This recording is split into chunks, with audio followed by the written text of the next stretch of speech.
2 Samuel chapter 1. Now it happened after the death of Saul that David returned from striking down the Amalekites. Then David remained 2 days in Ziklag. Now it happened that on the third day, behold, a man came out of the camp from Saul, and his clothes were torn and dust was on his head. And it happened when he came to David that he fell to the ground and prostrated himself. Then David said to him, "From where do you come?" And he said to him, "I have escaped from the camp of Israel." And David said to him, "How did things go? Tell me now." And he said, "The people have fled from the battle, and also many of the people have fallen and are dead. And Saul and Jonathan his son are dead also." So David said to the young man who told him, "How do you know that Saul and his son Jonathan are dead?" And the young man who told him said, "By chance I happened to be on Mount Gilboa, and behold, Saul was leaning on his spear. And behold, the chariots and the horsemen pursued him closely. Then he turned to look behind him, and he saw me and called to me. And I said, 'Here I am.' And he said to me, 'Who are you?' And I answered him, 'I am an Amalekite.' Then he said to me, 'Please stand beside me and put me to death, for agony has seized me because my life still lingers in me.' So I stood beside him and put him to death, because I knew that he could not live after he had fallen. And I took the crown which was on his head and the bracelet which was on his arm, and I have brought them here to my Lord." Then David took hold of his clothes and tore them, and so also did all the men who were with him. And they lamented and wept and fasted until evening for Saul and his son Jonathan, and for the people of Yahweh and the house of Israel, because they had fallen by the sword. And David said to the young man who told him, "Where are you from?" And he answered, "I am the son of a sojourner, an Amalekite." Then David said to him, "How is it you were not afraid to send forth your hand to destroy the anointed of Yahweh?" And David called one of the young men and said, "Approach and fall upon him." So he struck him and he died. And David said to him, "Your blood is on your head, for your mouth has answered against you, saying, 'I have put the anointed of Yahweh to death.'" Then David chanted with this funeral lament over Saul and Jonathan his son. And he told them to teach the sons of Judah the song of the bow. Behold, it is written in the book of Jashar, "Your beauty, O Israel, is slain on your high places. How have the mighty fallen? Tell it not in Gath. Proclaim it not in the streets of Ashkelon. Lest the daughters of the Philistines be glad, lest the daughters of the uncircumcised exult. O mountains of Gilboa, let not dew or rain be on you, nor fields of offerings. For there the shield of the mighty was defiled, the shield of Saul, not anointed with oil. From the blood of the slain, from the fat of the mighty, the bow of Jonathan did not turn back, and the sword of Saul did not return empty. Saul and Jonathan, beloved and pleasant in their life, and in their death they were not separated. They were swifter than eagles, they were mightier than lions. O daughters of Israel, weep over Saul, who clothed you luxuriously in scarlet, who put ornaments of gold on your clothing. How have the mighty fallen in the midst of the battle? Jonathan is slain on your high places. I am distressed for you, my brother Jonathan. You have been very pleasant to me. Your love to me was more wonderful than the love of women. How have the mighty fallen, and the weapons of war perished? 2 Samuel chapter 2. Now it happened afterwards that David asked of Yahweh, saying, "Shall I go up to one of the cities of Judah?" And Yahweh said to him, "Go up." So David said, "Where shall I go up?" And he said, "To Hebron." So David went up there, and his 2 wives also, Ahinoam the Jezreelitess and Abigail the wife of Nabal the Carmelite. And David brought up his men who were with him, each with his household, and they lived in the cities of Hebron. Then the men of Judah came, and there anointed David king over the house of Judah. And they told David, saying, "It was the men of Jabesh Gilead who buried Saul." And David sent messengers to the men of Jabesh Gilead, and said to them, "May you be blessed of Yahweh, because you have shown this loving kindness with your Lord, with Saul, and have buried him. So now may Yahweh show loving kindness and truth to you, and I also will show this goodness to you, because you have done this thing. So now let your hands be strong and be valiant. For Saul your Lord is dead, and also the house of Judah has anointed me king over them." Now Abner the son of Ner, commander of Saul's army, had taken Ishbosheth the son of Saul and brought him over to Mahanaim. And he made him king over Gilead, over the Asherites, over Jezreel, over Ephraim, and over Benjamin, even over all Israel. Ishbosheth, Saul's son, was 40 years old when he became king over Israel, and he was king for 2 years. The house of Judah, however, followed David. And the time that David was king in Hebron over the house of Judah was 7 years and 6 months. Now Abner the son of Ner went out from Mahanaim to Jibon with the servants of Ishbosheth the son of Saul. And Joab the son of Zeruiah and the servants of David went out and met them by the pool of Jibon. And they sat down, one on the one side of the pool and the other on the other side of the pool. Then Abner said to Joab, "Now let the young men arise and hold a contest before us." And Joab said, "Let them arise." So they arose and went over by count, 12 for Benjamin and Ishbosheth the son of Saul, and 12 of the servants of David. And each one of them seized his opponent by the head and thrust his sword in his opponent's side. So they fell down together. Therefore that place was called Helkath Hazzurim, which is in Jibon. And that day the battle was very severe, and Abner and the men of Israel were defeated before the servants of David. Now the 3 sons of Zeruiah were there, Joab and Abishai and Asahel. And Asahel was as swift-footed as one of the gazelles which is in the field. And Asahel pursued Abner, and did not turn to the right or to the left from following Abner. Then Abner turned to look behind him and said, "Is that you, Asahel?" And he answered, "It is I." So Abner said to him, "Turn to your right or to your left, and seize one of the young men for yourself, and take for yourself his spoil." But Asahel was not willing to turn aside from following him. And Abner repeated again to Asahel, "Turn aside from following me. Why should I strike you to the ground? How then could I lift up my face to your brother Joab?" However, he refused to turn aside. Therefore Abner struck him in the belly with the butt end of the spear, so that the spear came out at his back. And he fell there and died on the spot. And it happened that all who came to the place where Asahel had fallen and died stood still. But Joab and Abishai pursued Abner. Now the sun was going down, and they came to the hill of Ammah, which is in front of Giah by the way of the wilderness of Jibon. And the sons of Benjamin gathered together behind Abner and became one band, and they stood on the top of a certain hill. Then Abner called to Joab and said, "Shall the sword devour forever? Do you not know that it will be bitter in the end?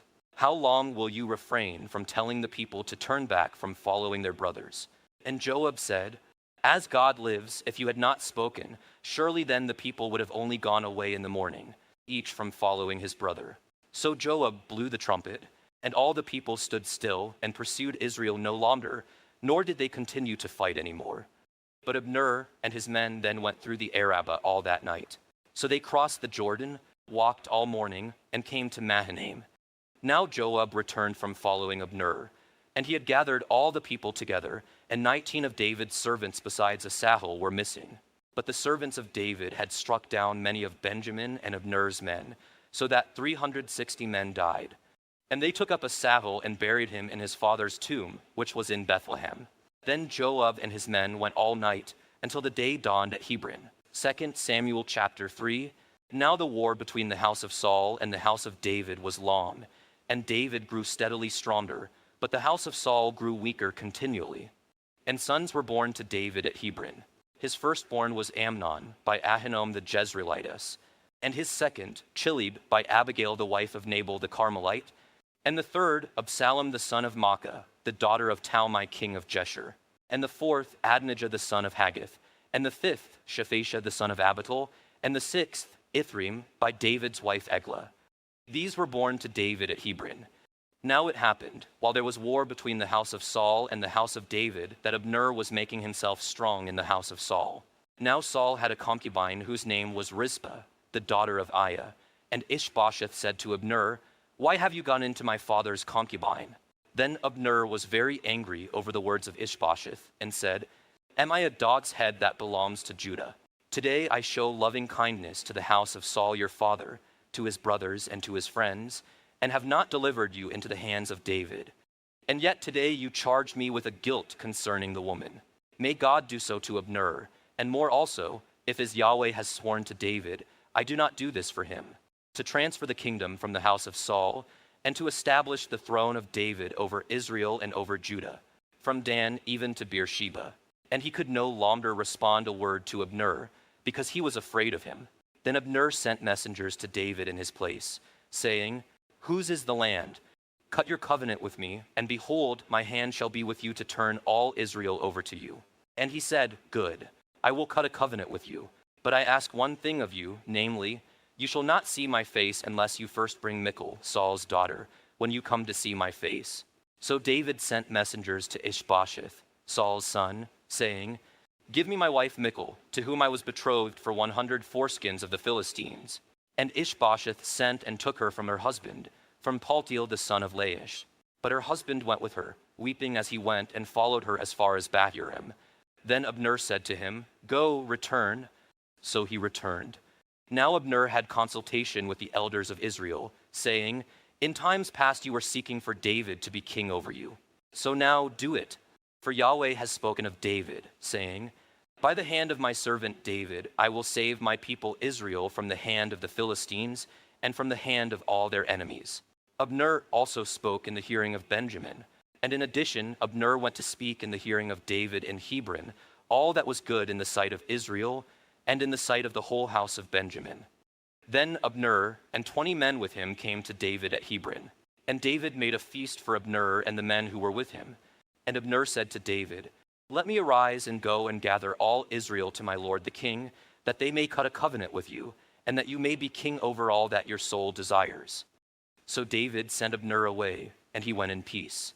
And behold, the servants of David and Joab came from a raid and brought much spoil with them.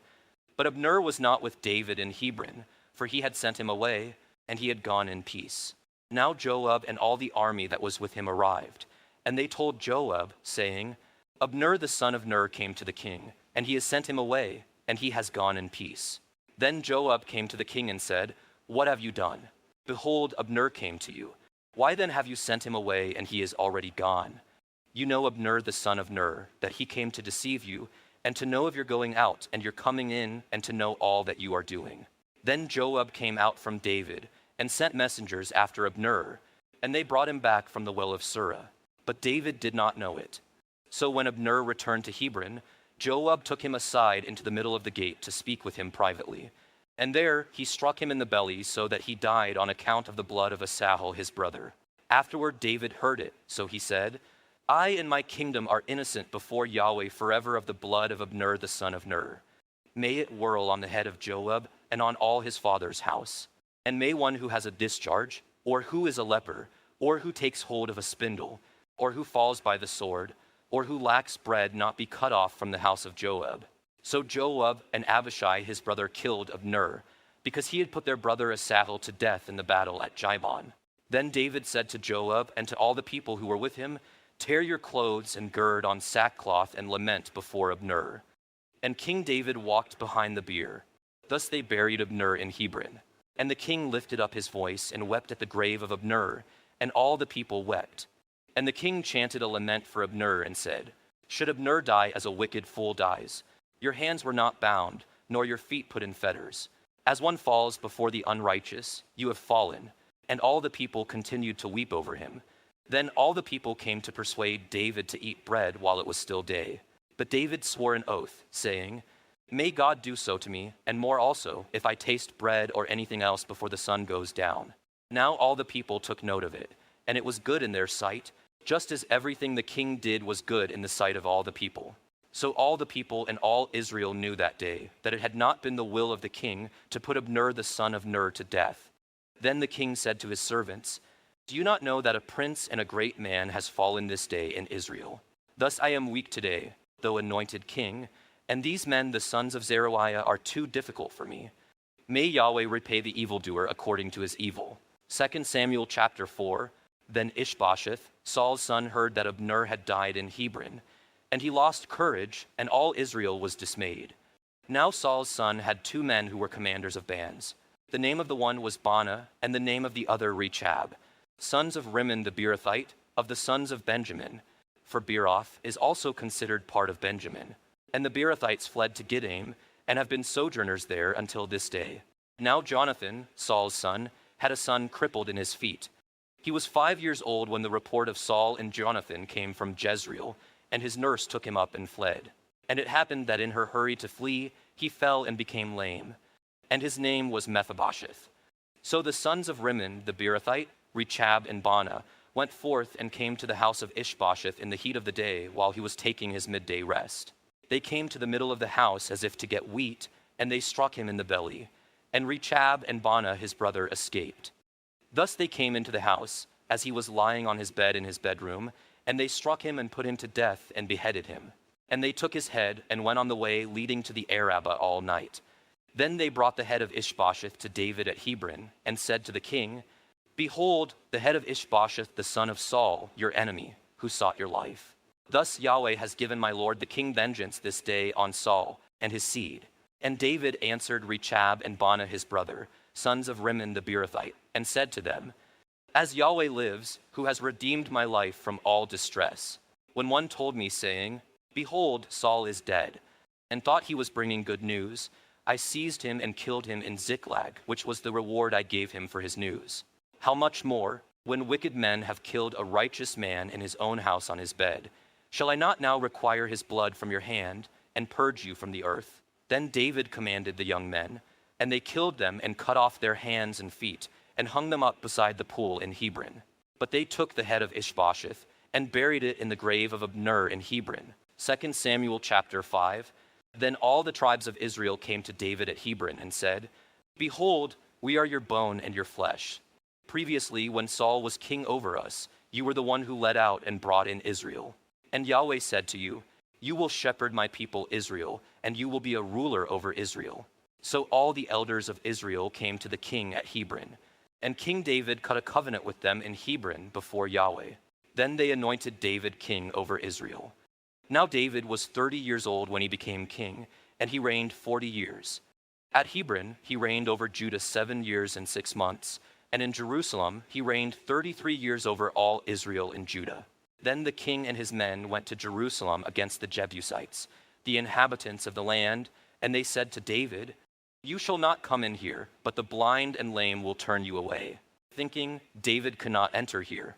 Nevertheless, David captured the fortress of Zion, that is the city of David. And David said on that day, 'Whoever would strike down the Jebusites, let him reach the lame and the blind, who are hated by David's soul, through the water tunnel.' Therefore they say, 'The blind or the lame shall not come into the house.' Then David lived in the fortress, and called it the city of David. And David built all around from the Millo and inward. And David became greater and greater, and Yahweh, the God of hosts, was with him.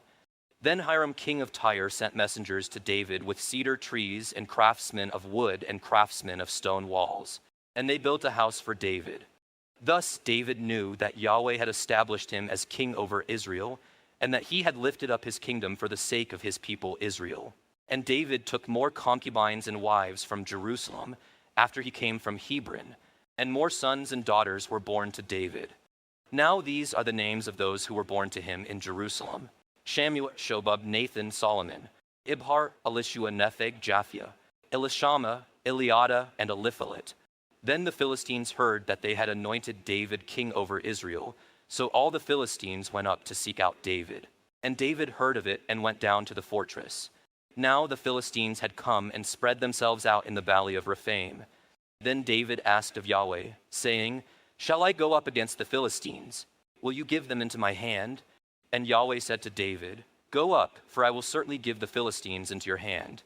So David came to Baal-perazim, and there David struck them down. And he said, "Yahweh has broken through my enemies before me, like the breakthrough of waters." Therefore he named that place Baal-perazim, and they forsook their idols there. So David and his men carried them away. Then the Philistines yet again came up and spread themselves out in the valley of Rephaim. So David asked of Yahweh, and he said, "You shall not go directly up. Circle around behind them and come at them in front of the balsam trees. And it will be that, when you hear the sound of marching in the tops of the balsam trees, then you shall act promptly. For then Yahweh will have gone out before you to strike the camp of the Philistines." Then David did so, just as Yahweh had commanded him, and struck down the Philistines from Jeba as far as Jezer. 2 Samuel chapter 6. Then David again gathered all the chosen men of Israel, 30,000. And David arose and went with all the people who were with him from Baal Judah, to bring up from there the ark of God, which is called by the very name of Yahweh of hosts, who is enthroned above the cherubim. And they drove the ark of God on a new cart, that they might bring it from the house of Abinadab, which was on the hill. And Uzzah and Ahio, the sons of Abinadab, were leading the new cart. So they brought it with the ark of God from the house of Abinadab, which was on the hill. and Ahio was walking ahead of the ark.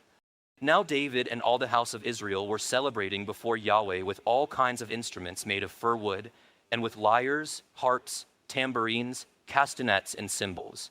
Then they came to the thrashing floor of Nacon. And Uzzah reached out toward the ark of God and took hold of it, because the oxen nearly upset it. And the anger of Yahweh burned against Uzzah, and God struck him down there for his irreverence. And he died there by the ark of God. And David became angry because of Yahweh's breaking out against Uzzah, and that place is called Perez Uzzah to this day. So David was afraid of Yahweh that day. And he said, "How can the ark of Yahweh come to me?" And David was unwilling to move the ark of Yahweh into the city of David with him. But David took it aside to the house of Obed-Edom the Gittite. Thus the ark of Yahweh remained in the house of Obed-Edom the Gittite 3 months, and Yahweh blessed Obed-Edom and all his household. Then it was told to King David, saying, "Yahweh has blessed the house of Obed-Edom and all that belongs to him, on account of the ark of God." So David went and brought up the ark of God from the house of Obed-Edom into the city of David with gladness. And so it happened that when those who were carrying the ark of Yahweh had gone 6 paces, he sacrificed an ox and a fatling. And David was dancing before Yahweh with all his strength, and David was girded with a linen ephod. So David and all the house of Israel were bringing up the ark of Yahweh with shouting and the sound of the trumpet. Then it happened, as the ark of Yahweh came into the city of David, that Michal the daughter of Saul looked out of the window and saw King David leaping and dancing before Yahweh. And she despised him in her heart. And they brought in the ark of Yahweh and placed it in its place inside the tent which David had pitched for it. And David offered burnt offerings and peace offerings before Yahweh. Then David completed offering the burnt offerings and the peace offerings. And he blessed the people in the name of Yahweh of hosts. And he apportioned to all the people, to all the multitude of Israel, both to men and women, a cake of bread and one of dates and one of raisins to each one. Then all the people went each to his house. But David returned to bless his household. And Michal the daughter of Saul came out to meet David and said, "How the king of Israel has glorified himself today. He uncovered himself today in the eyes of his servants' maids, as one of the worthless ones shamelessly uncovers himself." So David said to Michal, "It was before Yahweh, who chose me above your father and above all his house, to appoint me ruler over the people of Yahweh, over Israel. Therefore I will celebrate before Yahweh. And I will be esteemed even more lightly than this, and will be humble in my own eyes, but with the maids of whom you have spoken, with them I will be glorified." And Michal the daughter of Saul had no child to the day of her death. 2 Samuel chapter 7. Now it happened when the king inhabited his house, and Yahweh had given him rest on every side from all his enemies, that the king said to Nathan the prophet, "See now, I inhabit a house of cedar, but the ark of God inhabits tent curtains." So Nathan said to the king, "Go, do all that is in your heart, for Yahweh is with you." Now it happened in the same night that the word of Yahweh came to Nathan, saying, "Go and say to my servant David, thus says Yahweh, are you the one who would build me a house to inhabit? For I have not inhabited a house since the day I brought up the sons of Israel from Egypt, even to this day. But I have been going about in a tent, even in a tabernacle. Wherever I have gone about with all the sons of Israel, did I speak a word with one of the tribes of Israel, which I commanded to shepherd my people Israel, saying, Why have you not built me a house of cedar? So now thus you shall say to my servant David, Thus says Yahweh of hosts, I myself took you from the pasture, from following the sheep, to be ruler over my people Israel. And I have been with you wherever you have gone, and have cut off all your enemies from before you. And I will make you a great name, like the name of the great men who are on the earth. And I will appoint a place for my people Israel, and will plant them, that they may dwell in their own place, and not be disturbed again. And the unrighteous will not afflict them any more as formerly, even from the day that I commanded judges to be over my people Israel. And I will give you rest from all your enemies.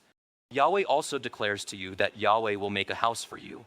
When your days are fulfilled and you lie down with your fathers, I will raise up one of your seed after you, who will come forth from your own body, and I will establish his kingdom.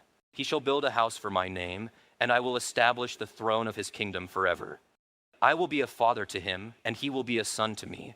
When he commits iniquity, I will reprove him with the rod of men and the strikes from the sons of men. But my loving kindness shall not be removed from him, as I removed it from Saul, whom I removed from before you. And your house and your kingdom shall endure before me forever. Your throne shall be established forever. According to all these words and according to all this vision, so Nathan spoke to David. Then David the king went in and sat before Yahweh, and he said, Who am I, O Lord Yahweh, and what is my house, that you have brought me this far? And yet this was a small thing in your eyes, O Lord Yahweh, for you have spoken also of the house of your slave concerning the distant future. And this is the law of man, O Lord Yahweh. And again, what more can David say to you? And you know your slave, O Lord Yahweh. For the sake of your word, and according to your own heart, you have done all this greatness to let your slave know. For this reason you are great, O Lord Yahweh. For there is none like you, and there is no God besides you, according to all that we have heard with our ears. And what one nation on the earth is like your people Israel, whom God went to redeem for himself as a people, and to make a name for himself, and to do a great thing for you and awesome things for your land, before your people, whom you have redeemed for yourself from Egypt, from nations and their gods. Yet you have established for yourself your people Israel as your own people forever, and you, O Yahweh, have become their God. So now, O Yahweh God, the word that you have spoken concerning your slave and concerning his house, establish it forever, and do as you have spoken, that your name may be magnified forever, by saying, Yahweh of hosts is God over Israel, and the house of your servant David shall be established before you. For you, O Yahweh of hosts, the God of Israel, have revealed in the hearing of your slave, saying, I will build you a house. Therefore your slave has found courage in his heart to pray this prayer to you. So now, O Lord Yahweh, you are God, and your words are truth, and you have promised this good thing to your slave. So now be pleased and bless the house of your slave, that it may be forever before you. For you, O Lord Yahweh, have spoken, and with your blessing may the house of your slave be blessed forever. 2 Samuel chapter 8. Now it happened afterwards that David struck the Philistines and subdued them. And David took control of the chief city from the hand of the Philistines. He also struck Moab and measured them with the line, making them lie down on the ground. And he measured 2 lines to put to death and 1 full line to keep alive. And the Moabites became servants to David, bringing tribute. Then David struck Hadadezer, the son of Rehob, king of Zobah, as he went to restore his power at the river. And David captured from him 1,700 horsemen and 20,000 foot soldiers. And David hamstrung all the chariot horses, but left enough of them for 100 chariots. Then the Arameans of Damascus came to help Hadadezer, king of Zobah. And David struck down 22,000 Arameans. Then David placed garrisons among the Arameans of Damascus, and the Arameans became servants to David, bringing tribute. And Yahweh granted salvation to David wherever he went. And David took the small shields of gold, which were carried by the servants of Hadadezer, and brought them to Jerusalem. Also from Beta and from Baradai, cities of Hadadezer, King David took a very large amount of bronze. Then Toi, king of Hamath, heard that David had struck down all the military force of Hadadezer. So Toi sent Joram his son to King David to greet him and to bless him, because he had fought against Hadadezer and struck him down. For Hadadezer had been at war with Toi, and in Joram's hand were articles of silver, of gold, and of bronze. King David also set these apart as holy to Yahweh, with the silver and the gold that he had set apart as holy from all the nations which he had subdued. From Aram, Moab, the sons of Ammon, the Philistines, Amalek, and from the spoil of Hadadezer, son of Rehob, king of Zobah. So David made a name for himself when he returned from striking down 18,000 Arameans in the Valley of Salt. Then he placed garrisons in Edom. In all Edom he placed garrisons, and all the Edomites became servants to David.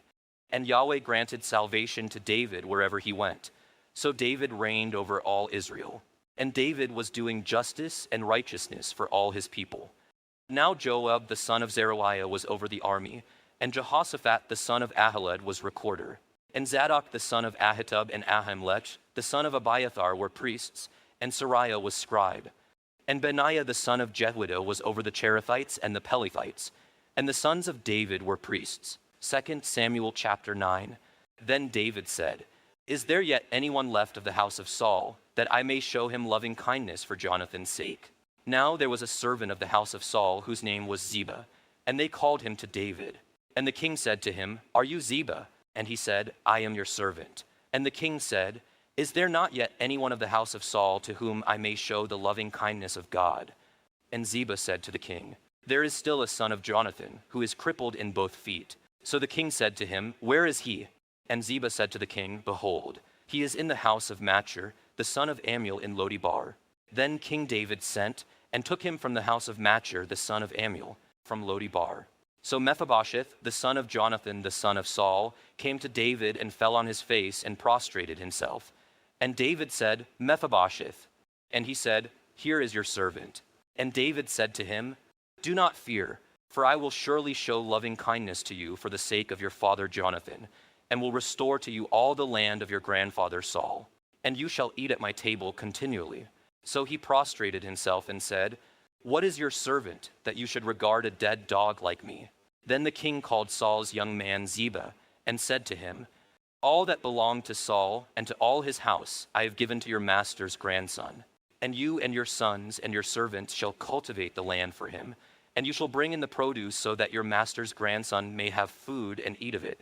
Nevertheless, Mephibosheth, your master's grandson, shall eat at my table continually." Now Ziba had 15 sons and 20 servants. Then Ziba said to the king, "According to all that my lord the king commands his servant, so your servant will do." So Mephibosheth ate at David's table as one of the king's sons. Now Mephibosheth had a young son whose name was Micah, and all who lived in the house of Ziba were servants to Mephibosheth. So Mephibosheth lived in Jerusalem, for he ate at the king's table continually. Now he was lame in both feet. 2 Samuel chapter 10. Now it happened afterwards that the king of the sons of Ammon died, and Hanun his son became king in his place. So David said, "I will show loving kindness to Hanun the son of Nahash, just as his father showed loving kindness to me." So David sent to comfort him concerning his father by the hand of his servants. And David's servants came to the land of the sons of Ammon. But the princes of the sons of Ammon said to Hanun their lord, "In your eyes is David honoring your father because he has sent comforters to you? Has David not sent his servants to you in order to search the city, to spy it out and overthrow it?" So Hanun took David's servants and shaved off half of their beards, and cut off their garments in the middle as far as their hips, and sent them away. Then they told it to David, and he sent to meet them, for the men were greatly dishonored. And the king said, "Stay at Jericho until your beards grow, and then return." Then the sons of Ammon saw that they had become odious to David. So the sons of Ammon sent and hired the Arameans of Beth-rehob and the Arameans of Zobah, 20,000 foot soldiers, and the king of Maacah with 1,000 men, and the men of Tob with 12,000 men. Then David heard of it and sent Joab and all the army, the mighty men. And the sons of Ammon came out and arranged themselves for battle at the entrance of the gate of the city. But the Arameans of Zobah and of Rehob and the men of Tob and Maacah were by themselves in the field. Then Joab saw that the battle was set against him from the front and from the rear. So he chose from all the choice men of Israel, and they arranged themselves to meet the Arameans. But the remainder of the people he put in the hand of Abishai his brother, and he arranged them to meet the sons of Ammon. And he said, "If the Arameans are too strong for me, then you shall save me. But if the sons of Ammon are too strong for you, then I will come to save you. Be strong, and let us show strength for the sake of our people, and for the cities of our God. And may Yahweh do what is good in his sight." So Joab and the people who were with him drew near for the battle against the Arameans, and they fled before him. Now the sons of Ammon saw that the Arameans fled. So they also fled before Abishai and came into the city. Then Joab returned from fighting against the sons of Ammon and came to Jerusalem. Then the Arameans saw that they had been defeated by Israel. So they gathered themselves together. And Hadaezer sent and brought out the Arameans who were beyond the river, and they came to Helam. And Shobach, the commander of the army of Hadaezer, led them. And it was told to David, so he gathered all Israel together and crossed the Jordan and came to Helam. And the Arameans arranged themselves to meet David and fought against him. But the Arameans fled before Israel, and David killed of the Arameans 700 charioteers and 40,000 horsemen, and struck down Shobach, the commander of their army, and he died there. Then all the kings, the servants of Hadaezer, saw that they were defeated by Israel. So they made peace with Israel and served them, and the Arameans were afraid to save the sons of Ammon anymore. 2 Samuel chapter 11.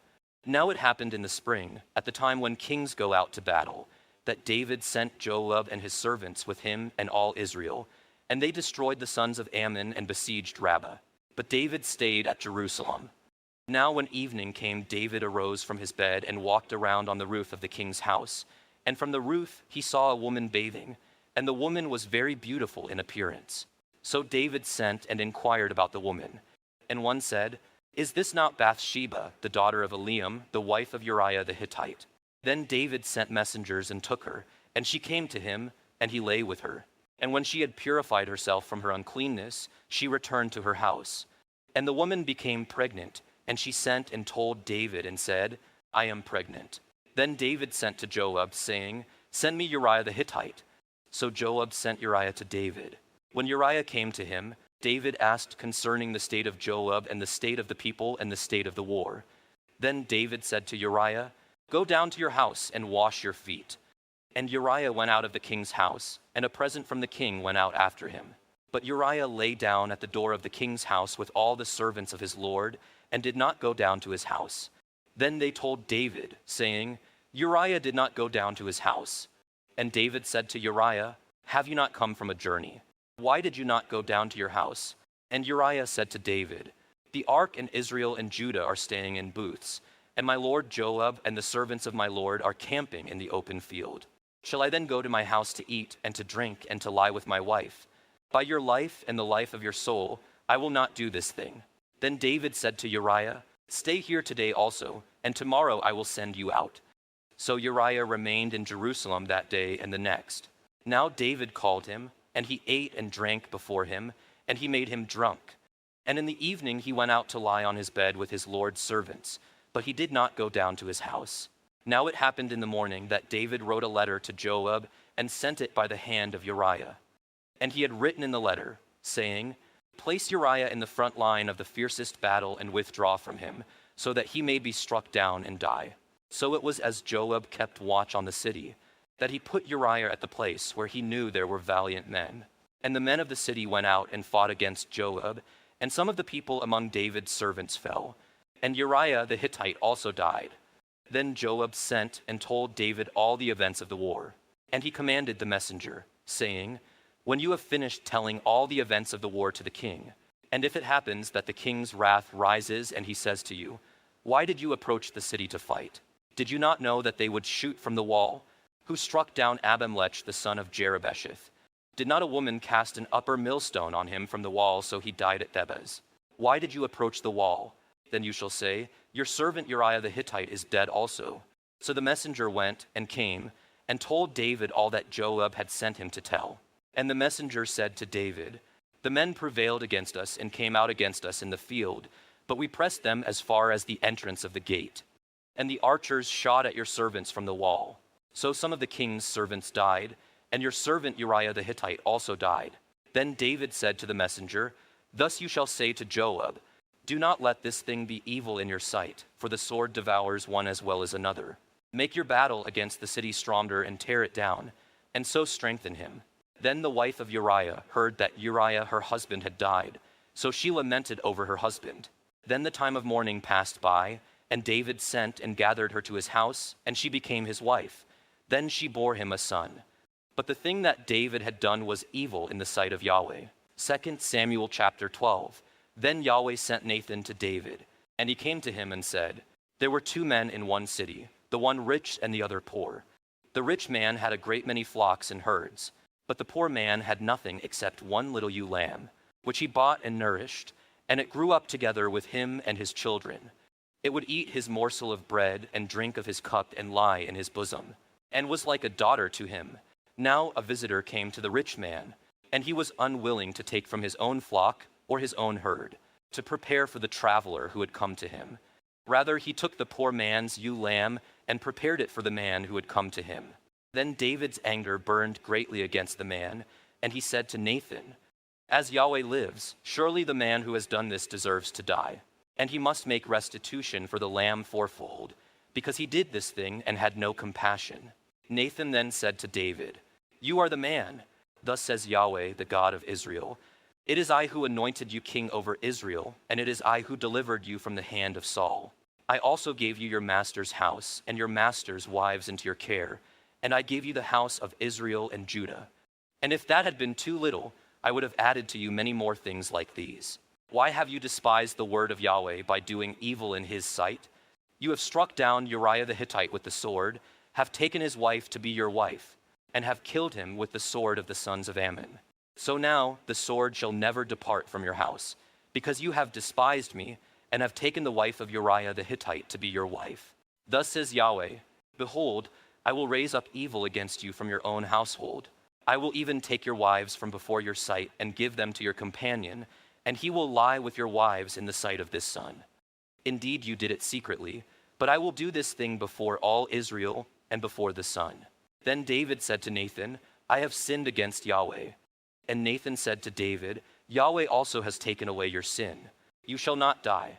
However, because by this deed you have given occasion to the enemies of Yahweh to blaspheme, the son also that is born to you shall surely die. And Nathan went to his house. David's child dies, then Yahweh smote the child that Uriah's wife bore to David, so that he was very sick. David therefore sought God about the boy, and David fasted and went and spent the night lying on the ground. And the elders of his household stood beside him in order to raise him up from the ground, but he was unwilling and would not eat food with them. Then it happened on the 7th day that the child died. And the servants of David were afraid to tell him that the child was dead, for they said, Behold, while the child was still alive, we spoke to him, and he did not listen to our voice. How then can we tell him that the child has died? He might do himself harm. And David saw that his servants were whispering together, so David discerned that the child had died. So David said to his servants, Has the child died? And they said, He has died. So David arose from the ground, washed, anointed himself, and changed his clothes. And he came into the house of Yahweh and worshipped. Then he came to his own house, and he asked, and they set food before him, and he ate. Then his servants said to him, What is this thing that you have done? While the child was alive, you fasted and wept. But when the child died, you arose and ate food. Then he said, While the child was still alive, I fasted and wept. For I said, Who knows, Yahweh may be gracious to me, that the child may live. But now he has died. Why should I fast? Can I bring him back again? I will go to him, but he will not return to me. Then David comforted his wife Bathsheba, and went in to her and lay with her. And she gave birth to a son, and he named him Solomon. Now Yahweh loved him, and sent word by the hand of Nathan the prophet, and he named him Jedediah for the sake of Yahweh. Then Joab fought against Rabbah of the sons of Ammon, and captured the royal city. And Joab sent messengers to David and said, I have fought against Rabbah. I have even captured the city of waters. So now gather the rest of the people together and camp against the city and capture it, lest I capture the city myself, and it be named after me. So David gathered all the people and went to Rabbah, fought against it, and captured it. Then he took the crown of their king from his head, and its weight was a talent of gold, and in it was a precious stone, and it was placed on David's head. And he brought out the spoil of the city in a very great amount. He also brought out the people who were in it, and set them up with saws, sharp iron instruments, and iron axes, and made them pass through the brick kiln. And thus he used to do to all the cities of the sons of Ammon. Then David and all the people returned to Jerusalem. 2 Samuel chapter 13. Now it happened afterwards that Absalom, the son of David, had a beautiful sister whose name was Tamar, and Amnon the son of David loved her. And Amnon was so distressed because of his sister Tamar that he made himself ill, for she was a virgin. So it was hard in Amnon's sight to do anything to her. But Amnon had a friend whose name was Jonadab, the son of Shimea, David's brother. And Jonadab was a very shrewd man. And he said to him, O son of the king, why are you so depressed morning after morning? Will you not tell me? Then Amnon said to him, I am in love with Tamar, the sister of my brother Absalom. Jonadab then said to him, Lie down on your bed and pretend to be ill, and your father will come to see you, and you will say to him, Please let my sister Tamar come and give me some food to eat, and let her prepare the food in my sight, that I may see it and eat from her hand. So Amnon lay down and pretended to be ill, and the king came to see him, and Amnon said to the king, Please let my sister Tamar come and make me a couple of cakes in my sight, that I may eat from her hand. Then David sent to the house for Tamar, saying, Go now to your brother Amnon's house and prepare food for him.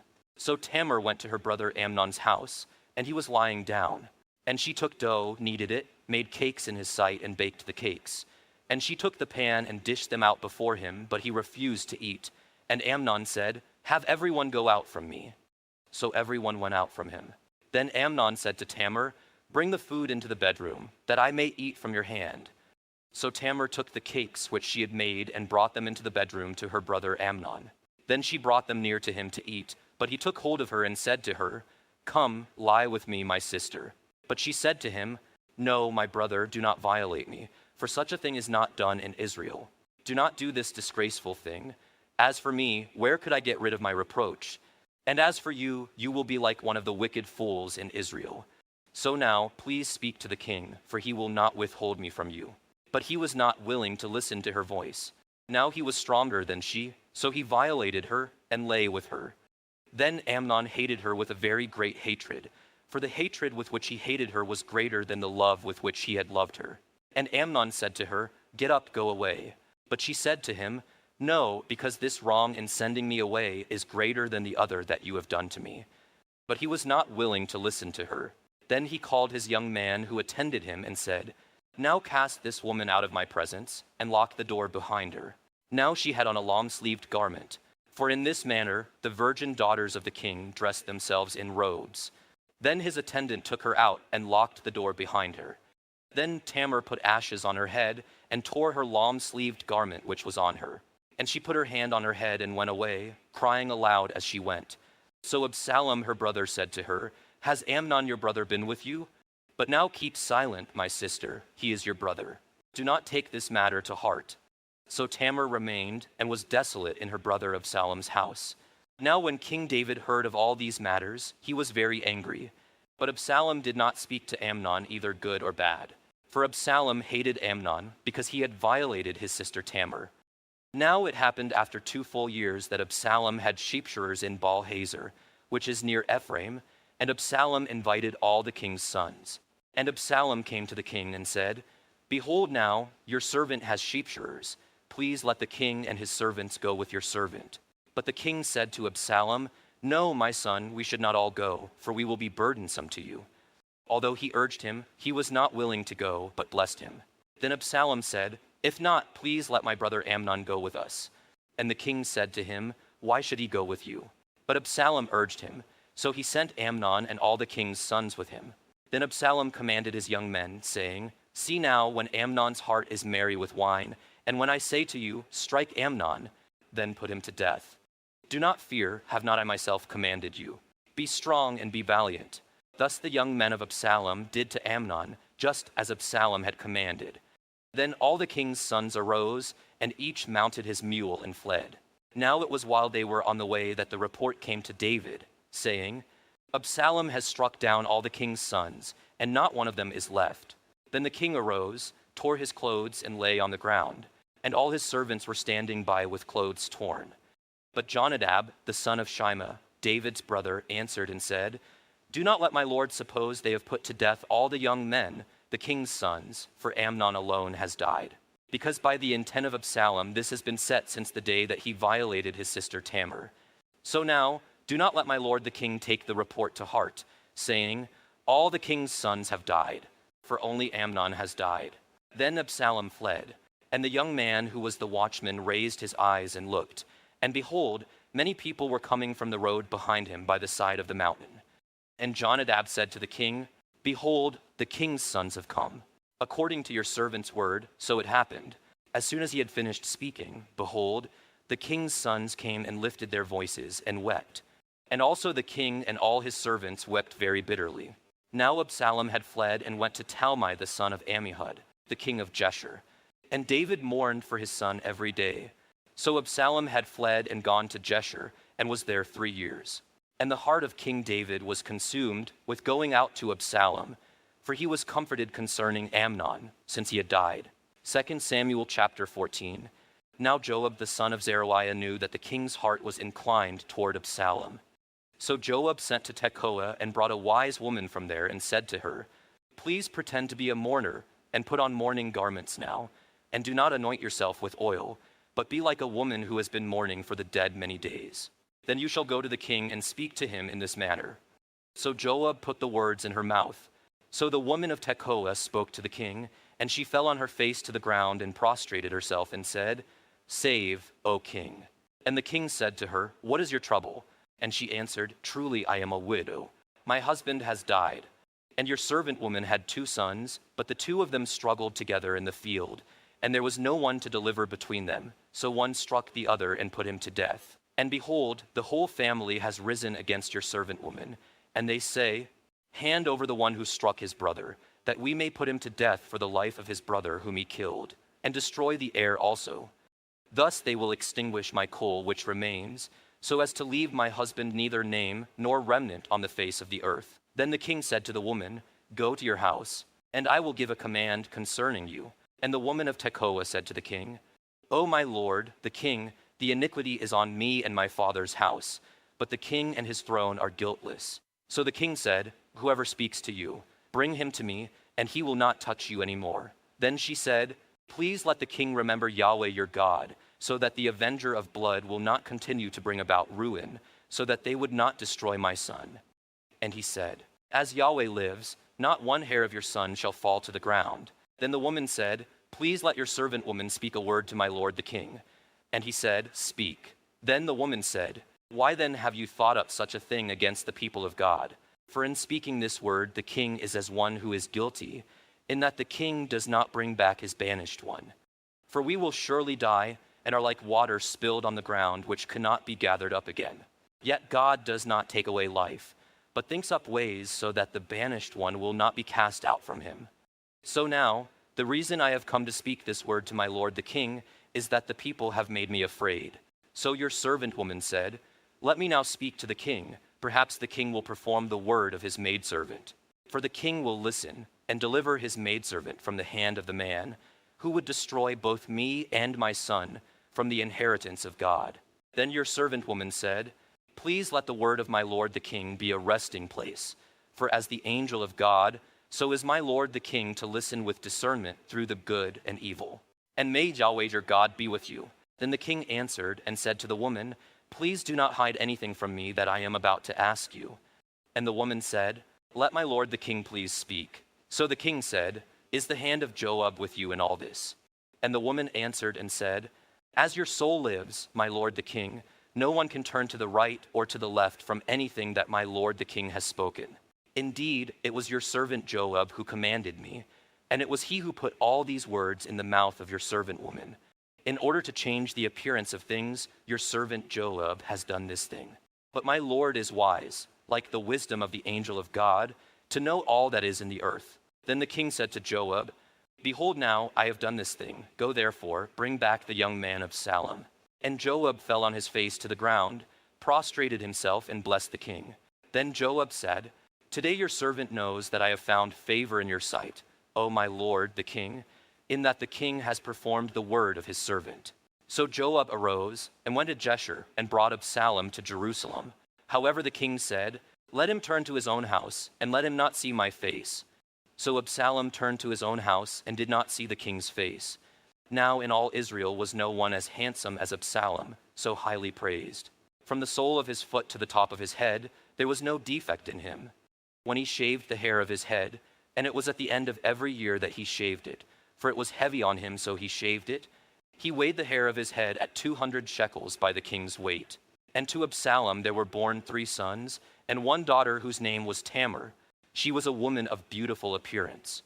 Now Absalom lived 2 full years in Jerusalem, and did not see the king's face. Then Absalom sent for Joab to send him to the king, but he was not willing to come to him. So he sent again a second time, but he was not willing to come. Therefore he said to his servants, "See, Joab's portion of land is next to mine, and he has barley there. Go and set it on fire." So Absalom's servant set the portion of land on fire. Then Joab arose, came to Absalom at his house, and said to him, "Why have your servants set my portion of land on fire?" And Absalom answered Joab, "Behold, I sent for you, saying, 'Come here, that I may send you to the king to say, Why have I come from Jeshurun? It would be better for me still to be there. So now let me see the king's face, and if there is iniquity in me, let him put me to death.'" So Joab came to the king and told him, and he called for Absalom. Thus he came to the king and prostrated himself on his face to the ground before the king. And the king kissed Absalom. 2 Samuel chapter 15. Now it happened afterwards that Absalom prepared for himself a chariot and horses and 50 men as runners before him. And Absalom used to rise early and stand beside the way to the gate. And when any man had a case to come to the king for judgment, Absalom would call to him and say, "From what city are you?" And he would say, "Your servant is from one of the tribes of Israel." Then Absalom would say to him, "See, your words are good and right, but no man listens to you on the part of the king." Then Absalom would say, "Oh, that one would appoint me judge in the land. Then every man who has any case or judgment could come to me, and I would justify him." And when a man came near to prostrate himself before him, he would send forth his hand and take hold of him and kiss him. In this manner Absalom dealt with all Israel who came to the king for judgment. So Absalom stole away the hearts of the men of Israel. Now it happened at the end of 40 years that Absalom said to the king, "Please let me go and pay my vow which I have vowed to Yahweh in Hebron. For your servant vowed a vow while I was living at Jeshurun in Aram, saying, 'If Yahweh shall indeed bring me back to Jerusalem, then I will serve Yahweh.' And the king said to him, 'Go in peace.' So he arose and went to Hebron. Then Absalom sent spies throughout all the tribes of Israel, saying, 'As soon as you hear the sound of the trumpet, then you shall say, Absalom is king in Hebron.' Now 200 men went with Absalom from Jerusalem, who were invited and went innocently, and they did not know anything. And Absalom sent for Ahithophel the Gilonite, David's counselor, from his city Gilo, while he was offering the sacrifices. And the conspiracy was strong, for the people increased continually with Absalom. Then an informant came to David, saying, 'The hearts of the men of Israel have followed Absalom.' So David said to all his servants who were with him at Jerusalem, 'Arise and let us flee, for otherwise there will be no escape for us from Absalom. Go in haste, lest he overtake us hastily and drive calamity on us and strike the city with the edge of the sword.' Then the king's servant said to the king, 'Behold, your servants are ready to do whatever my lord the king chooses.' So the king went out, and all his household with him. But the king left 10 concubines to keep the house. And the king went out, and all the people with him, and they stopped at the last house. Now all his servants passed on beside him, all the Cherethites, all the Pelethites, and all the Gittites, 600 men who had come with him from Gath, passed on before the king. Then the king said to Ittai the Gittite, 'Why will you also go with us? Return and remain with the king, for you are a foreigner and also an exile. Return to your own place. You came only yesterday, and shall I today make you wander with us, going about, while I go where I go? Return and cause your brothers to return. Loving kindness and truth be with you.' But Ittai answered the king and said, 'As Yahweh lives, and as my lord the king lives, surely wherever my lord the king may be, whether for death or for life, there also your servant will be.' So David said to Ittai, 'Go and pass over.' So Ittai the Gittite passed over with all his men and all the little ones who were with him. While all the country was weeping with a loud voice, all the people passed over. The king also passed over the brook Kidron, and all the people passed over toward the way of the wilderness. Now behold, Zadok also came, and all the Levites with him carrying the ark of the covenant of God. And they set down the ark of God, and Abiathar came up until all the people had finished passing from the city. Then the king said to Zadok, 'Return the ark of God to the city. If I find favor in the sight of Yahweh, then he will cause me to return and show me both it and his habitation. But if he should say thus, I have no delight in you, behold, here I am, let him do to me as seems good in his sight.' The king said also to Zadok the priest, 'Are you not a seer? Return to the city in peace, and your 2 sons with you, your son Ahimaaz and Jonathan the son of Abiathar. See, I am going to wait at the fords of the wilderness until word comes from you to inform me.' So Zadok and Abiathar returned the ark of God to Jerusalem and remained there. But David went up the ascent of the Mount of Olives and wept as he went, and his head was covered, and he was walking barefoot. And all the people who were with him each covered his head and went up weeping as they went. Now David informed them, saying, 'Ahithophel is among the conspirators with Absalom.' And David said, 'O Yahweh, I pray, make the counsel of Ahithophel foolishness.' Then it happened that as David was coming to the summit, where he used to worship God, that behold, Hushai the Archite met him with his coat torn and dust on his head. And David said to him, If you pass over with me, then you will be a burden to me. But if you return to the city and say to Absalom, I will be your servant, O king. As I have been your father's servant in time past, so I will now be your servant. Then you can thwart the counsel of Ahithophel for me. Are not Zadok and Abiathar the priests with you there? So it shall be that whatever you hear from the king's house, you shall inform Zadok and Abiathar the priests.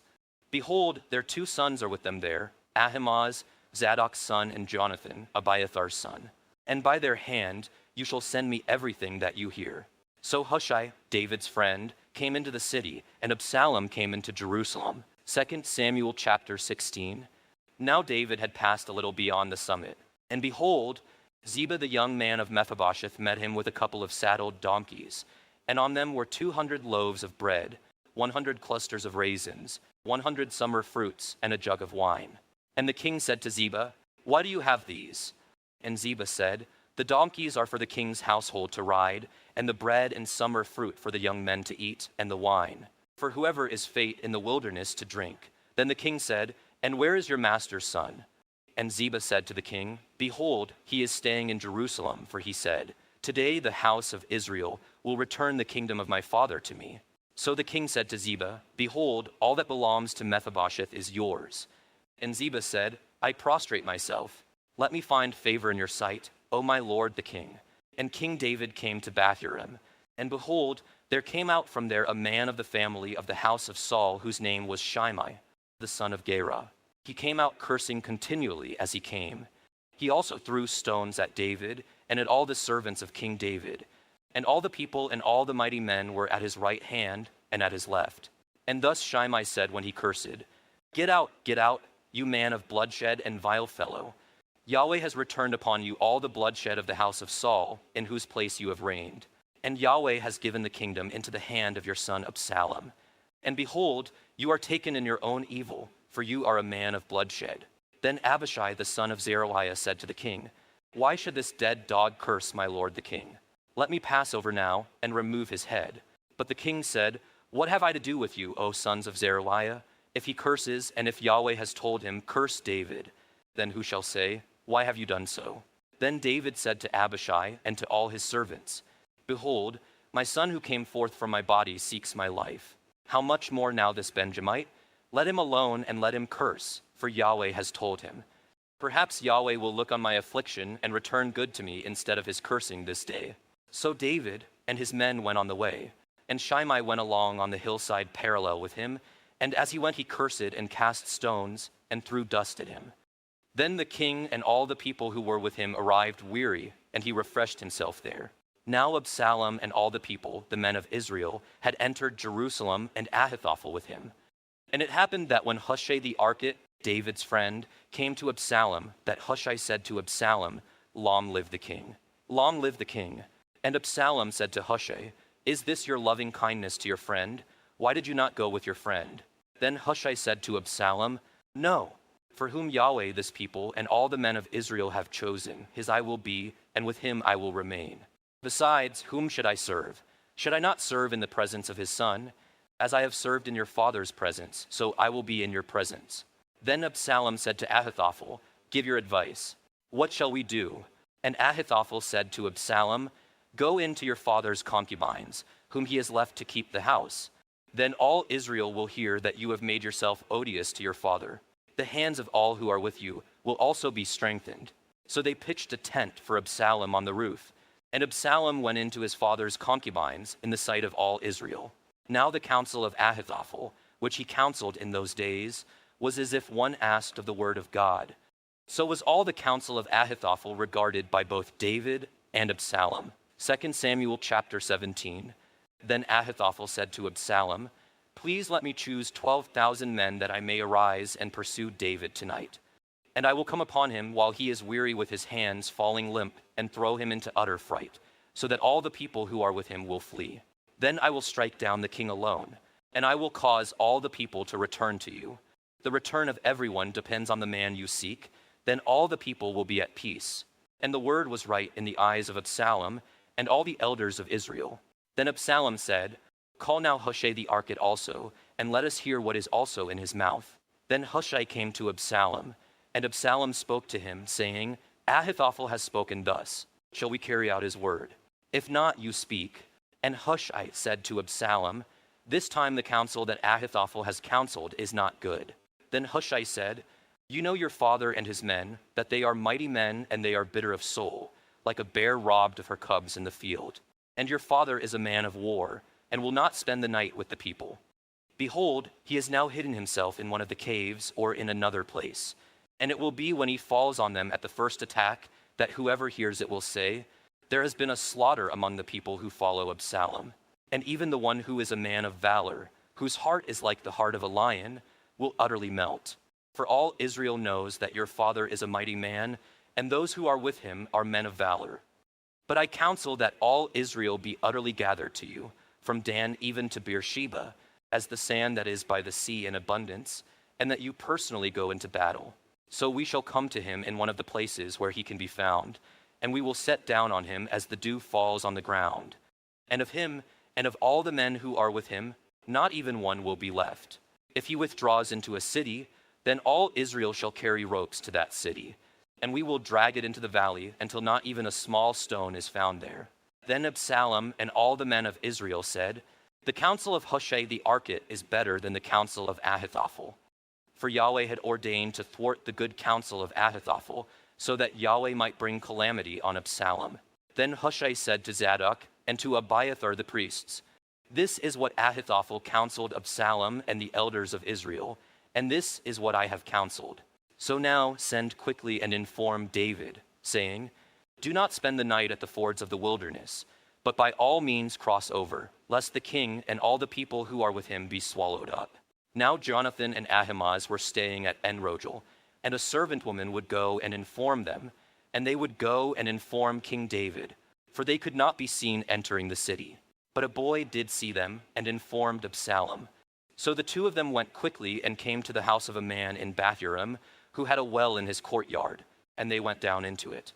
And the woman took a covering and spread it over the well's mouth and scattered crushed grain on it, so that nothing was known.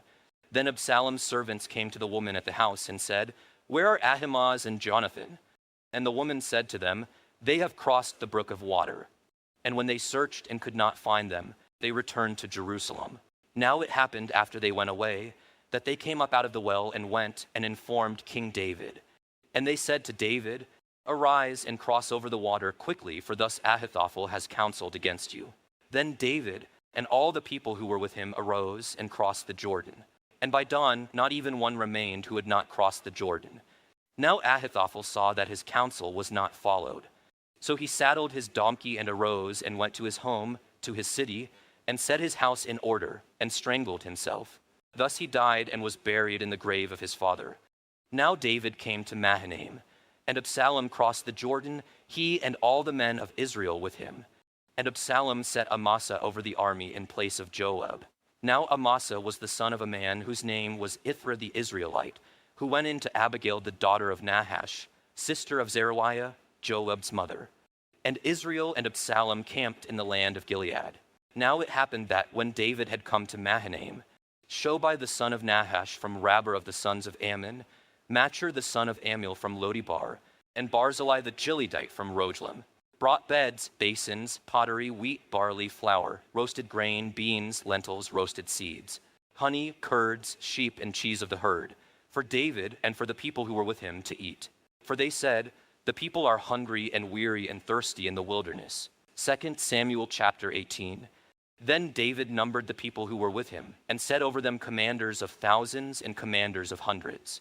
And David sent the people out, 1/3 under the hand of Joab, 1/3 under the hand of Abishai the son of Zeruiah, Joab's brother, and 1/3 under the hand of Ittai the Gittite. And the king said to the people, I myself will surely go out with you also. But the people said, You should not go out, for if we indeed flee, they will not set their heart on us. Even if half of us die, they will not set their heart on us. But now you are worth 10,000 of us, so now it is better that you be ready to help us from the city. Then the king said to them, Whatever is good in your sight I will do. So the king stood beside the gate, and all the people went out by hundreds and thousands. Then the king commanded Joab and Abishai and Ittai, saying, Deal gently for my sake with the young man Absalom. And all the people heard when the king commanded all the commanders concerning Absalom. Then the people went out into the field to meet Israel, and the battle took place in the forest of Ephraim. And the people of Israel were defeated there before the servants of David, and the slaughter there that day was great, 20,000 men. And the battle there was scattered over the whole countryside, and the forest devoured more people that day than the sword devoured. Then Absalom happened to meet the servants of David. Now Absalom was riding on his mule, and the mule went under the thick branches of a great oak. And his head caught fast in the oak, so he was left hanging between heaven and earth, while the mule that was under him passed onward. Then a certain man saw it. He told Joab and said, "Behold, I saw Absalom hanging in an oak." Then Joab said to the man who had told him, "Now behold, you saw him. Why then did you not strike him there to the ground? And I would have given you 10 pieces of silver and a belt." So the man said to Joab, "Even if I should receive 1,000 pieces of silver in my hand, I would not send forth my hand against the king's son. For in our hearing the king commanded you and Abishai and Ittai, saying, 'Keep for me the young man Absalom. Otherwise, if I had dealt treacherously against his life, and there is nothing hidden from the king, then you yourself would have stood aloof.' Then Joab said, 'I will not wait around here before you.' So he took 3 spears in his hand and thrust them through the heart of Absalom while he was yet alive in the midst of the oak. And 10 young men who carried Joab's armor gathered around and struck Absalom and put him to death. Then Joab blew the trumpet, and the people returned from pursuing Israel, for Joab restrained the people.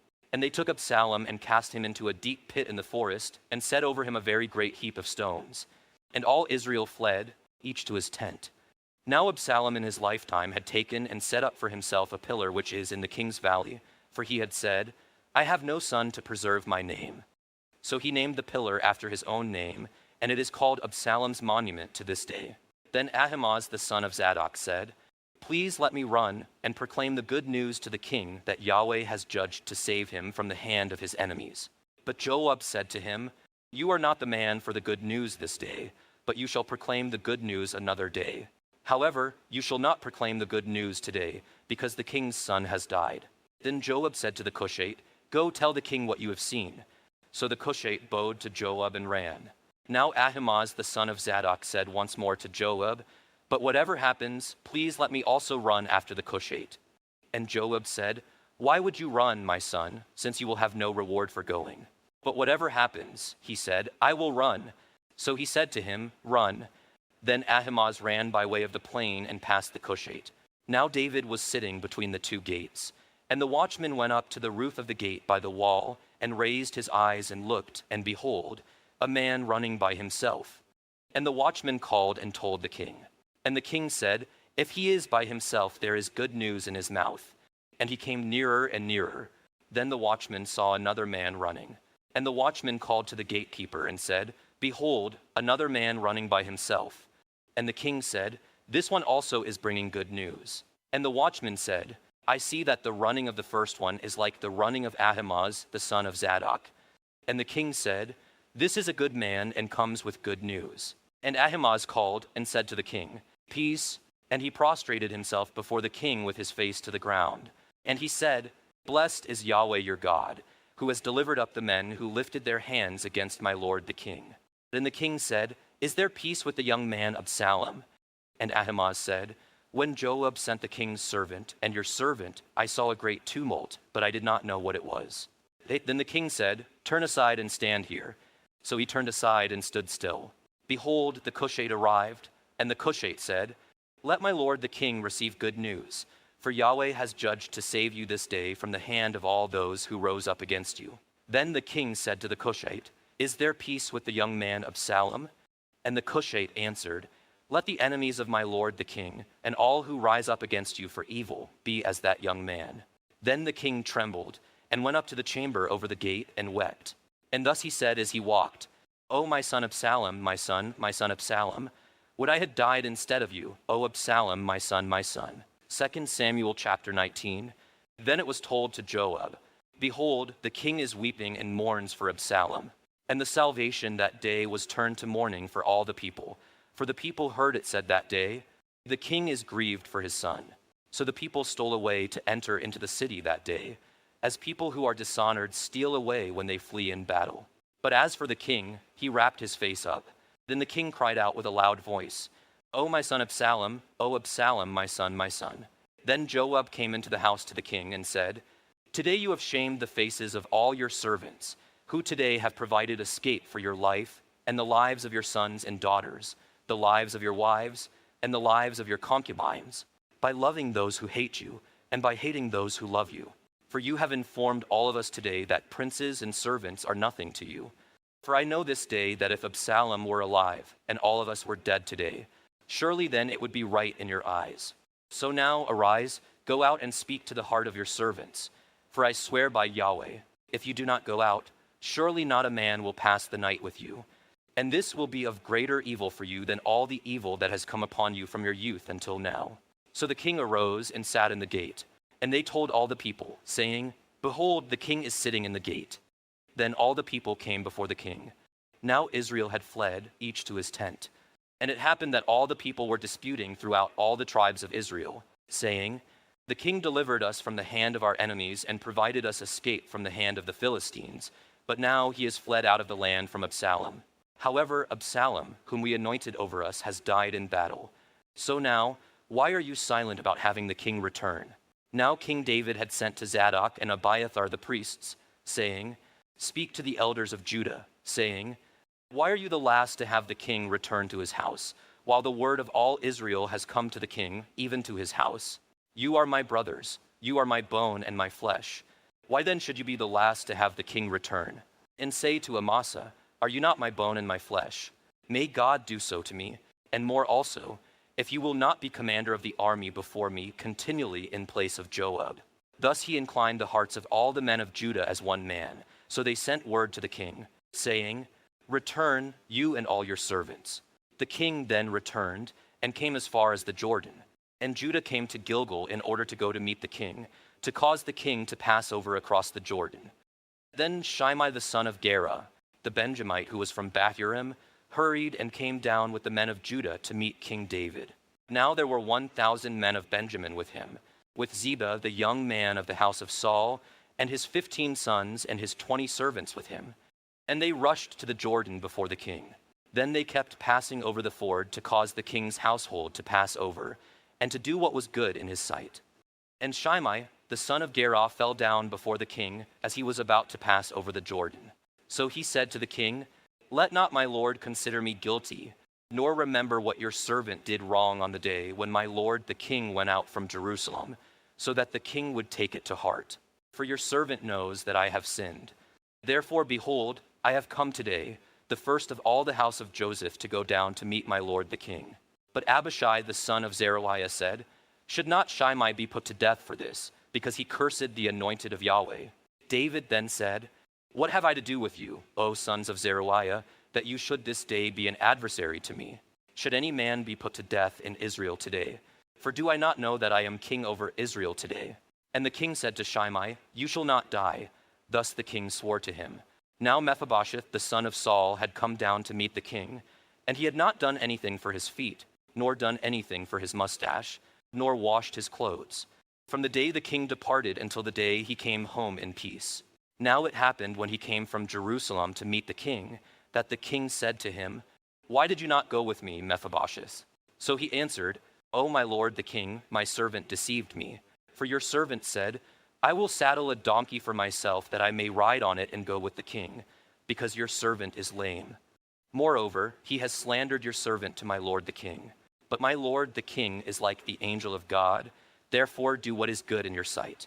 For all my father's household was nothing but men worthy of death before my lord the king. Yet you set your servant among those who ate at your own table.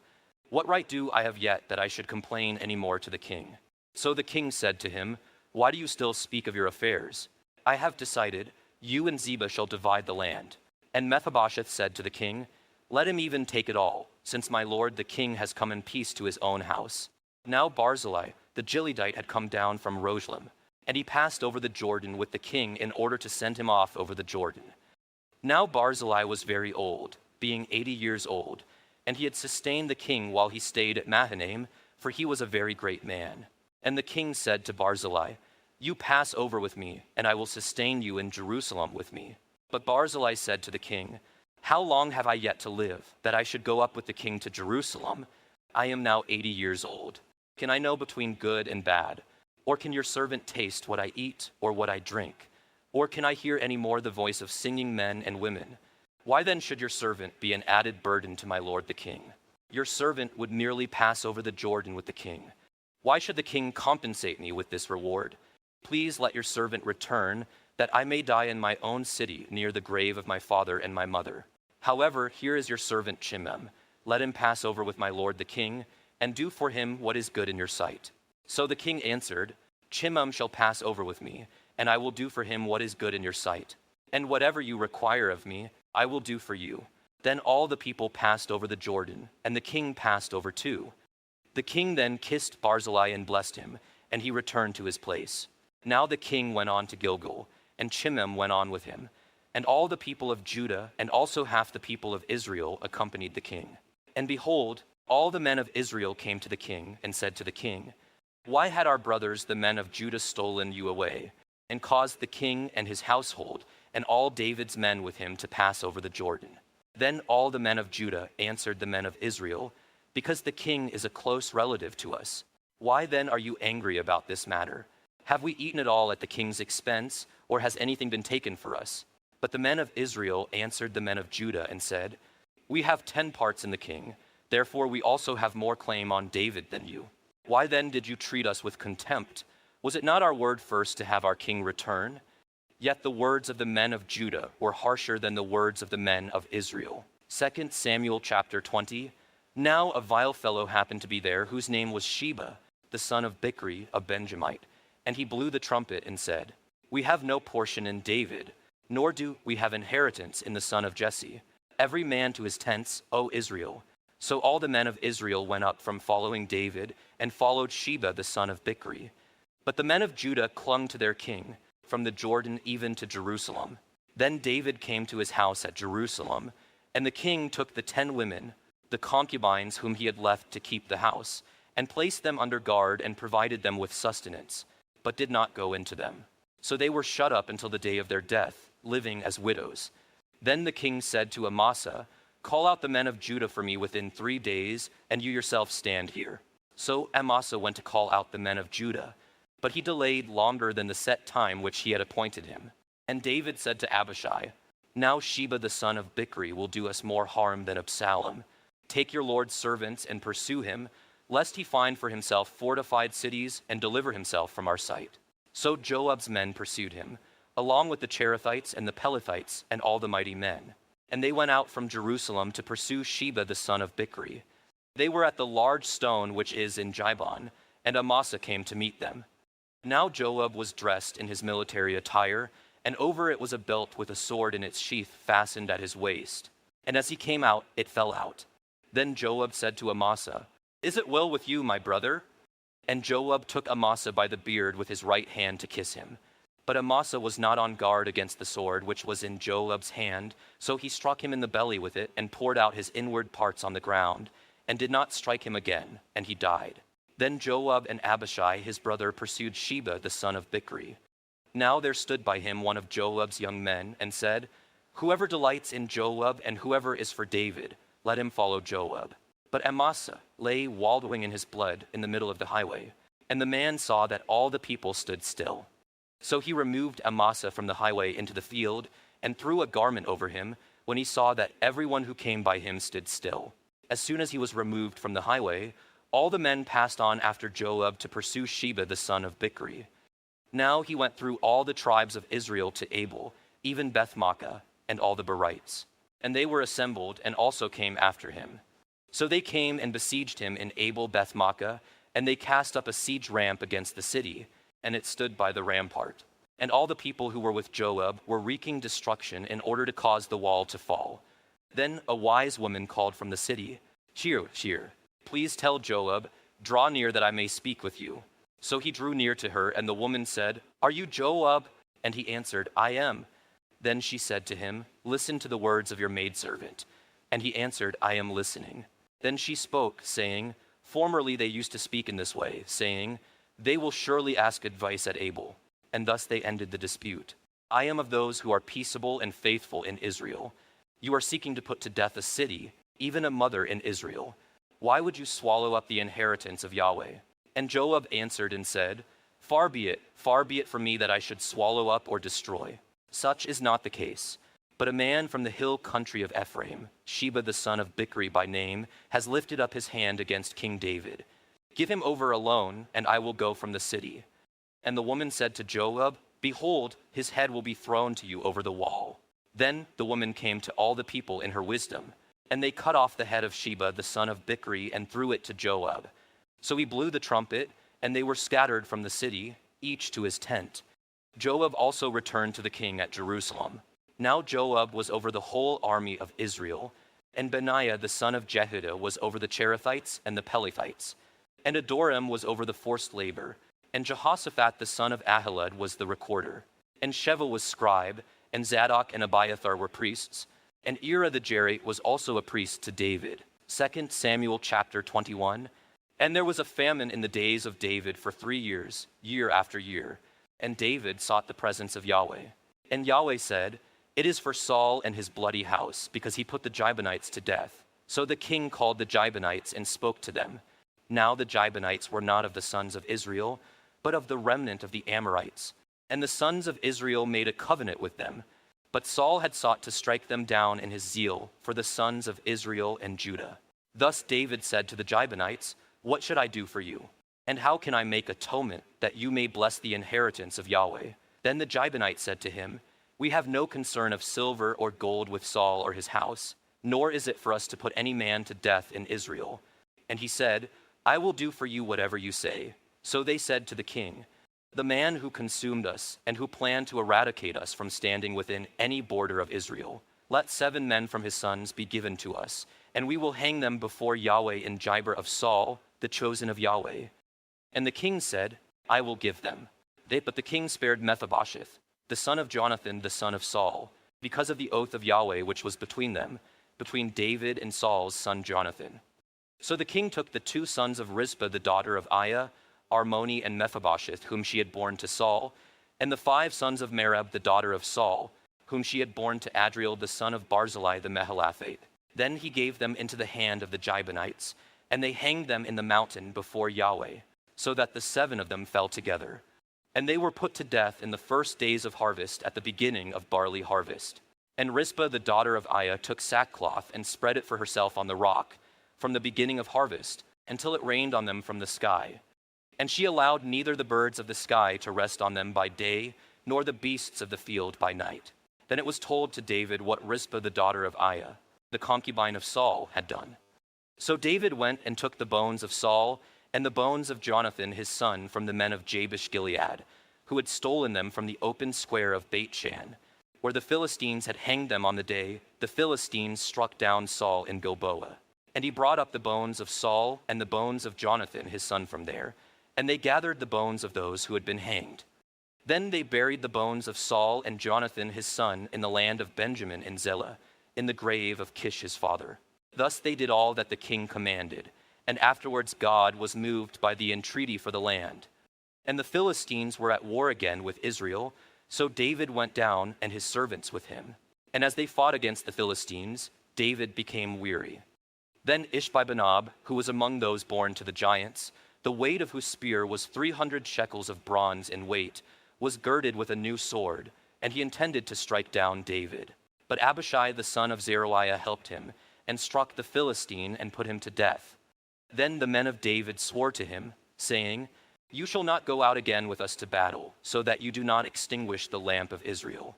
Now it happened afterwards that there was war again with the Philistines at Gob. Then Sibbecai the Hushathite struck down Saph, who was among those born to the giants. There was war with the Philistines again at Gob, and Elhanan the son of Jororjam, the Bethlehemite, struck down Goliath the Gittite, the shaft of whose spear was like a weaver's beam. Then there was war at Gath again, and there was a man of great stature who had 6 fingers on each hand and 6 toes on each foot, 24 in number. And he also had been born to the giants. And he reproached Israel, so Jonathan the son of Shimei, David's brother, struck him down. These 4 were born to the giants in Gath, and they fell by the hand of David and by the hand of his servants. 2 Samuel chapter 22. And David spoke to Yahweh the words of this song in the day that Yahweh delivered him from the hand of all his enemies and from the hand of Saul. He said, Yahweh is my rock and my fortress and my deliverer, my God, my rock, in whom I take refuge, my shield and the horn of my salvation, my stronghold and my refuge. My Savior, you save me from violence. I call upon Yahweh, who is worthy to be praised, and I am saved from my enemies. For the waves of death encompassed me, the torrents of vileness terrorized me, the cords of Sheol surrounded me, the snares of death confronted me. In my distress I called upon Yahweh, and I called to my God, and out of his temple he heard my voice, and my cry for help came into his ears. Then the earth shook and quaked. The foundations of heaven were trembling, and were shaken because he was angry. Smoke went up out of his nostrils, and fire from his mouth devoured. Coals were kindled by it. He bowed the heavens and came down. With thick darkness under his feet, he rode on a cherub and flew, and he appeared upon the wings of the wind. And he made darkness canopies around him. A mass of waters, thick clouds of the skies, from the brightness before him. Coals of fire were kindled. Yahweh thundered from heaven, and the Most High gave forth his voice. And he sent out arrows and scattered them, lightning and threw them into confusion. Then the channels of the sea appeared. The foundations of the world were laid bare. By the rebuke of Yahweh, at the blast of the breath of his nostrils, he sent from on high, he took me, he drew me out of many waters. He delivered me from my strong enemy, from those who hated me, for they were too mighty for me. They confronted me in the day of my disaster, but Yahweh was my support. He brought me forth also into a broad place. He rescued me because he delighted in me. Yahweh has rewarded me according to my righteousness. According to the cleanness of my hands, he has recompensed me. For I have kept the ways of Yahweh, and have not wickedly departed from my God. For all his judgments were before me. And as for his statutes, I did not depart from them. I was also blameless toward him, and I kept myself from my iniquity. Therefore Yahweh has recompensed me according to my righteousness, according to my cleanness before his eyes. With the kind you show yourself kind. With the blameless you show yourself blameless. With the pure you show yourself pure, and with the crooked you show yourself astute, and you save an afflicted people. But your eyes are on the haughty whom you bring down. For you are my lamp, O Yahweh, and Yahweh illumines my darkness. For by you I can run upon a troop, by my God I can leap over a wall. As for God, his way is blameless. The word of Yahweh is tried, he is a shield to all who take refuge in him. For who is God but Yahweh? And who is a rock but our God? God is my strong fortress, and he sets the blameless in his way. He makes my feet like hinds' feet, and sets me on my high places. He trains my hands for battle, so that my arms can bend a bow of bronze. You have also given me the shield of your salvation, and your answer to me makes me great. You enlarge my steps under me, and my ankles have not given way. I pursued my enemies and destroyed them, and I did not turn back until they were consumed. And I have consumed them and crushed them, so that they did not rise. And they fell under my feet. For you have girded me with strength for battle. You have subdued under me those who rose up against me. You have also made my enemies turn their backs to me. And I destroyed those who hated me. They looked, but there was none to save, even to Yahweh, but he did not answer them. Then I beat them fine as the dust of the earth. I pulverized and stamped them as the mire of the streets. You have also delivered me from the contentions of my people. You have kept me as head of the nations. A people whom I have not known serve me. Foreigners cower before me. As soon as they hear, they obey me. Foreigners fade away and come trembling out of their fortresses. Yahweh lives, and blessed be my rock, and let God, the rock of my salvation, be lifted high. The God who executes vengeance for me and brings down peoples under me, who also brings me out from my enemies. You even lift me above those who rise up against me. You rescue me from the violent man. Therefore I will give thanks to you, O Yahweh, among the nations, and I will sing praises to your name. He gives great salvation to his king, and shows loving kindness to his anointed, to David and his seed forever. 2 Samuel chapter 23. Now these are the last words of David. David the son of Jesse declares, the man who was raised on high declares, the anointed of the God of Jacob, and the sweet psalmist of Israel. The Spirit of Yahweh spoke by me, and his word was on my tongue. The God of Israel said, "The Rock of Israel spoke to me. He who rules over men as a righteous one, who rules in the fear of God, is as the light of the morning when the sun rises, a morning without clouds, from brightness of the sun after rain, with the tender grass springing from the earth. Truly is not my house so with God, for he has made an everlasting covenant with me, ordered in all things and secured, for all my salvation and all my desire. Will he not indeed make it grow? But the vile men, every one of them will be thrust away like thorns, because they cannot be taken in hand. But the man who touches them must be armed with iron and the shaft of a spear, and they will be completely burned with fire where they sit. These are the names of the mighty men whom David had: Josheb-Basshebeth a Tachimonite, chief of the captains. He was called Adino the Eznite, because of 800 slain by him at one time. And after him was Eleazar, the son of Dodo, the son of Ahohi, one of the 3 mighty men with David, when they reproached the Philistines who were gathered together there to battle, and the men of Israel had gone up to retreat. He arose and struck the Philistines until his hand was weary and clung to the sword. And Yahweh brought about a great salvation that day. And the people returned after him only to strip the slain. Now after him was Shammah the son of Agi, a Hararite. And the Philistines were gathered into a troop, where there was a portion of the field full of lentils, and the people fled from before the Philistines. But he took his stand in the midst of that portion, and delivered it, and struck down the Philistines. So Yahweh brought about a great salvation. Then 3 of the 30 chief men went down, and came to David in the harvest time to the cave of Adullam, while the troop of the Philistines was camping in the valley of Rephaim. And David was then in the fortress, while the garrison of the Philistines was then in Bethlehem. Then David had a craving and said, "Oh, that someone would give me water to drink from the well of Bethlehem, which is by the gate." So the 3 mighty men broke through the camp of the Philistines, and drew water from the well of Bethlehem, which was by the gate, and carried it and brought it to David. Nevertheless, he was not willing to drink it, but poured it out to Yahweh. And he said, "Be it far from me, O Yahweh, that I should do this. Shall I drink the blood of the men who went at the risk of their lives?" Therefore he was not willing to drink it. These things the 3 mighty men did. Now Abishai, the brother of Joab, the son of Zeruiah, was chief of the 30. And he swung his spear against 300 who were slain by him, and he had a name as well as the 3. Of the 30 he was most honored and became their commander. However, he did not attain to the 3. Then Benaiah the son of Jehoiada, the son of a valiant man of Kabzeel, mighty in deeds, struck down the 2 sons of Ariel of Moab. He also went down and struck down a lion in the midst of a pit on a snowy day. He had also struck down an Egyptian, an impressive man. Now in the Egyptian's hand was a spear, but he went down to him with a club and snatched the spear from the Egyptian's hand and killed him with his own spear. These things Benaiah the son of Jehoiada did, and had a name as well as the 3 mighty men. He was honored among the 30, but he did not attain to the 3. And David appointed him over his guard. Asahel the brother of Joab was among the 30. Elhanan the son of Dodo of Bethlehem.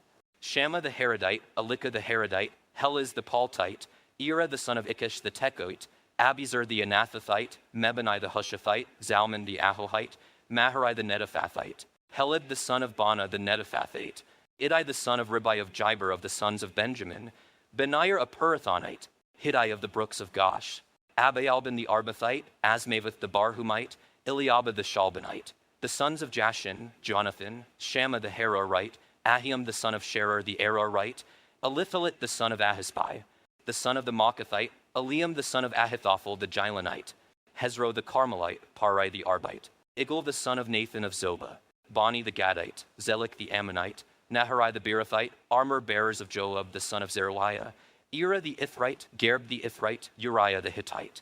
37 in all. 2 Samuel chapter 24. And again the anger of Yahweh burned against Israel, and it incited David against them to say, "Go, number Israel and Judah." So the king said to Joab the commander of the military force who was with him, "Go about now through all the tribes of Israel, from Dan to Beersheba, and take a census of the people, that I may know the total count of the people." But Joab said to the king, "Now may Yahweh your God add to the people 100 times as many as they are, while the eyes of my lord the king still see. But why does my lord the king delight in this thing?" Nevertheless, the king's word stood strong against Joab, and against the commanders of the military force. So Joab and the commanders of the military force went out from the presence of the king to take a census of the people of Israel. And they crossed the Jordan and camped in Aroer, on the right side of the city that is in the middle of the valley of Gad and toward Jazer. Then they came to Gilead and to the land of Tadim-Hodshi, and they came to Dan-Jan and around to Sidon, and came to the fortified city of Tyre, and to all the cities of the Hivites and of the Canaanites, and they went out to the south of Judah, to Beersheba.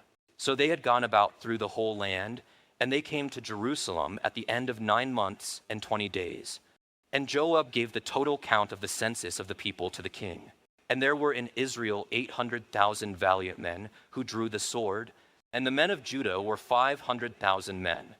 Then David's heart struck him after he had counted the people. So David said to Yahweh, I have sinned greatly in what I have done. But now, O Yahweh, please take away the iniquity of your slave, for I have acted very foolishly. Then David arose in the morning, and the word of Yahweh came to the prophet Gad, David's seer, saying, Go and speak to David. Thus says Yahweh, I am offering you 3 things. Choose for yourself one of them, and I will do that to you. So Gad came to David and told him, and said to him, Shall 7 years of famine come to you in your land? Or will you flee 3 months before your adversaries while they pursue you? Or shall there be 3 days pestilence in your land? Now, know and see what word I should return to him who sent me. Then David said to Gad, I am in great distress. Let us now fall into the hand of Yahweh, for his compassions are abundant. But do not let me fall into the hand of man. So Yahweh sent a pestilence against Israel from the morning until the appointed time, and 70,000 men of the people from Dan to Beersheba died. Then the angel sent forth his hand toward Jerusalem to destroy it, and Yahweh relented of the calamity, and said to the angel who destroyed the people, It is enough. Now relax your hand. And the angel of Yahweh was by the thrashing floor of Araunah the Jebusite. Then David spoke to Yahweh when he saw the angel who was striking down the people, and said, Behold, it is I who have sinned, and it is I who have done unrighteousness. But these sheep, what have they done? Please let your hand be against me in my father's house. So Gad came to David that day, and said to him, Go up, erect an altar to Yahweh on the thrashing floor of Araunah the Jebusite. So David went up according to the word of God, just as Yahweh had commanded. And Araunah looked down and saw the king and his servants crossing over toward him. And Araunah went out and bowed his face to the ground before the king. Then Araunah said, Why has my lord the king come to his servant? And David said, To buy the thrashing floor from you, in order to build an altar to Yahweh, that the plague may be checked from being upon the people.